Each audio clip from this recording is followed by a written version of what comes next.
So there'll be 6 pieces, all something like this as regards format. The maps will be different. There will be all maps based on Cavan Town cool. and the surrounding areas. So hopefully even with them, and I think it's probably very suitable too that they're going to be in the courthouse where we have our architects that lay out our plans and our draftsman and all that kind of thing. Now there's a film on it at the minute that is just will come off, but it's there to protect it until I do the engravings on the perspex. But there is more work to be done on these as pieces in that I'll be doing some engravings into the perspex, some glue and gold leaf techniques as well, which hopefully you'll see in the finished piece.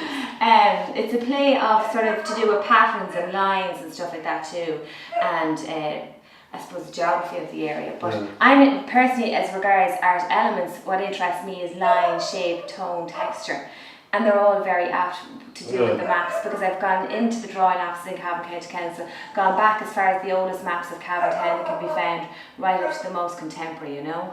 The hanging will frame some of the work as well, because there's no sort of prescription of how these are going to be hung, but there'll be a little bit of playing to be done within the hanging. You get light behind them, like a stained glass effect. Yeah, well, I'm hoping that the idea was that these would be translucent and that the light can come through them, and that, you know, depending on the colours and the overlapping of some of the pieces, it may affect the colours, it may affect the lines, it may affect the maps. So there's all that play work to be done within the hanging as well. So I expect that the hanging will take a day in the courthouse. Where's this?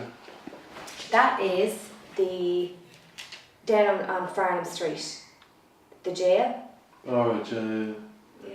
And it's interesting too, I find the kind of lines that actually make up maps from an architectural point of view or from a draftsman point of view.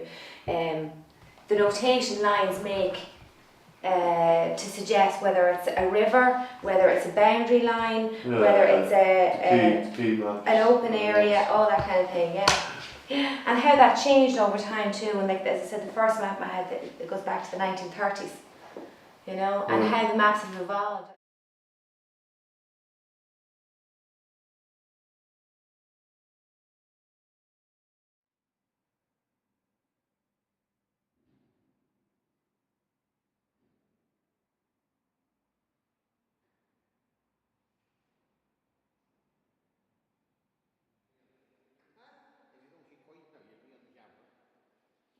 This is Tim here doing on behalf of CIA.